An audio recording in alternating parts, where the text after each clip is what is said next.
You don't always realize it's childhood trauma that shaped your relationships. Not at first.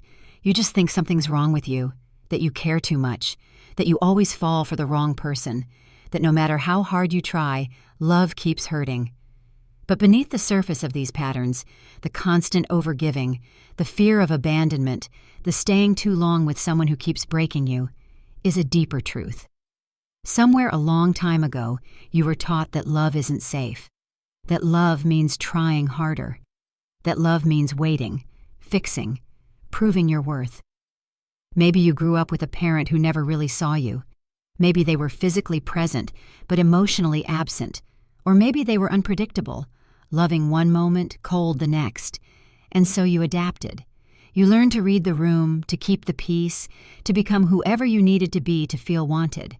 This was survival, and it worked when you were little.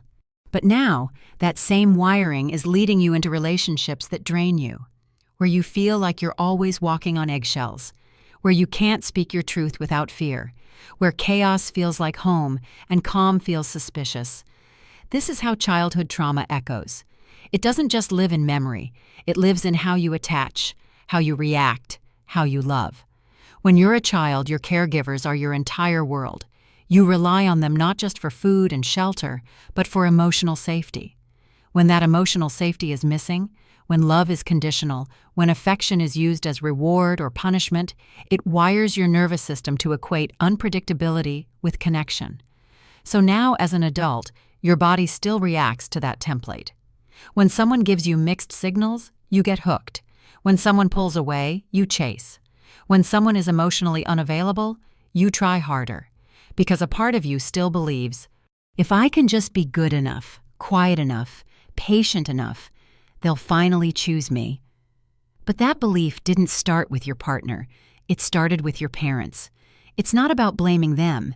It's about understanding yourself. Because until you do, you'll keep repeating the cycle. Not because you want to, but because it's familiar. Familiar feels safe, even when it's painful. You might find yourself drawn to people who mirror the emotional patterns of your childhood. If your dad was distant, you might crave the attention of people who are hot and cold. If your mom was critical, you might stay with someone who constantly makes you feel like you're not enough. You're not choosing them consciously. Your inner child is.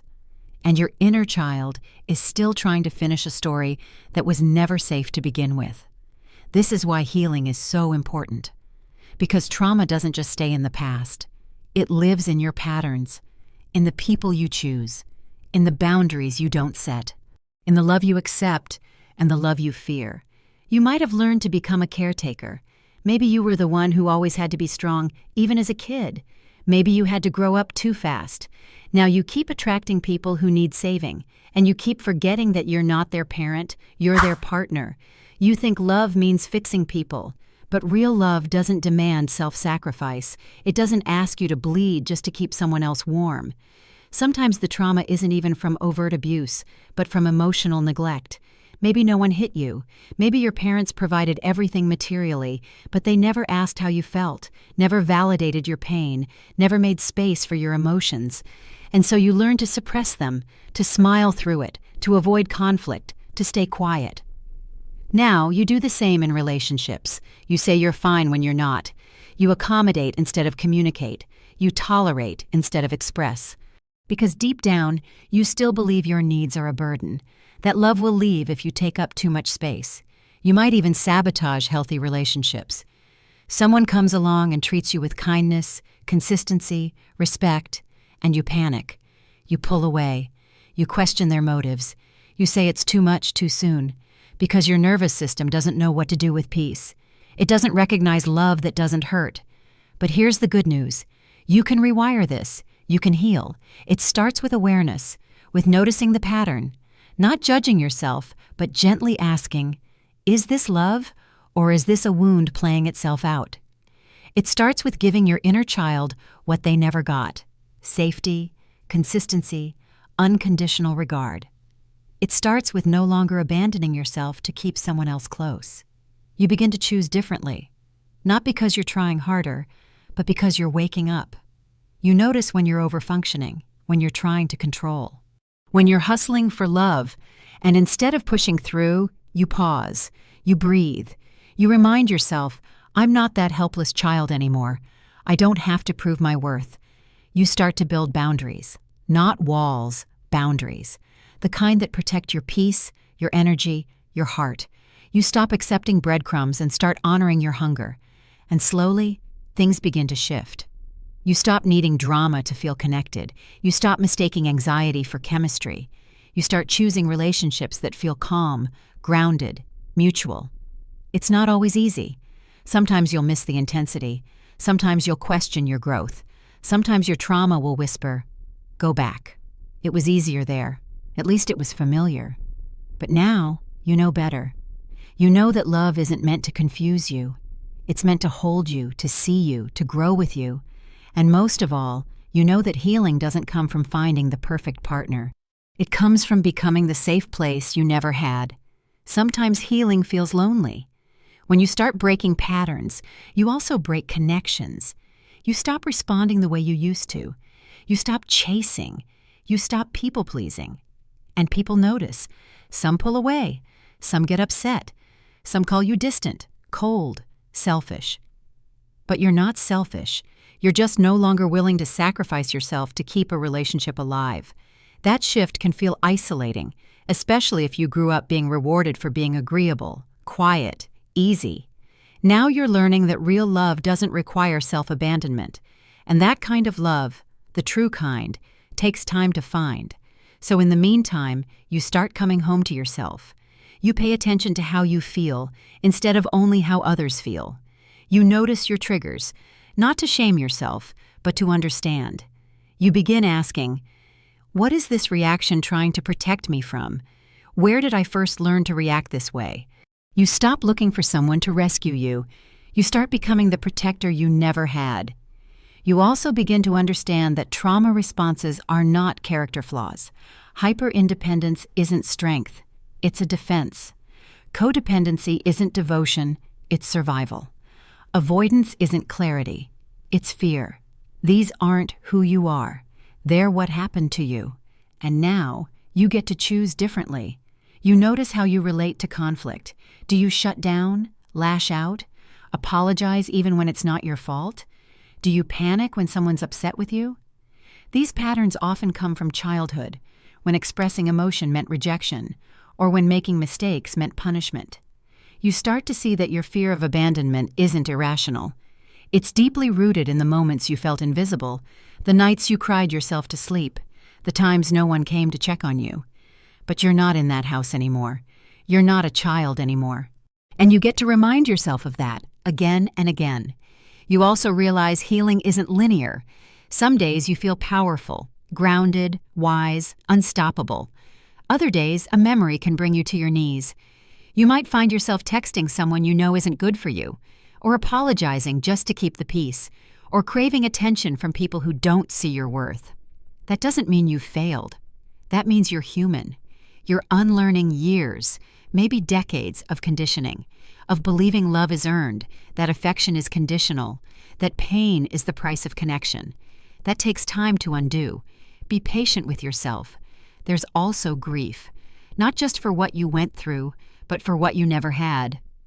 The stable parent, the safe home, the words you needed but never heard, the boundaries you never saw modeled. Let yourself grieve that. You don't have to justify it. You don't have to minimize it because others had it worse. Your pain is valid. Your longing is real. And grieving is part of healing. Eventually, you start building a new template. Not just in romantic relationships, but with friends, with family, with yourself. You surround yourself with people who don't need you to perform. People who hold space for your feelings. Who don't punish you for setting boundaries. Who listen. Who stay. At first, those relationships might feel boring, unfamiliar, maybe even suspicious, because you're not used to stability. But over time, you realize peace is not boring. Peace is what you always needed. You also stop trying to convince people to love you. You used to think, if I try harder, they'll come around. If I change, they'll stay. But now you know, the right people don't need convincing. The right people don't make you earn your place.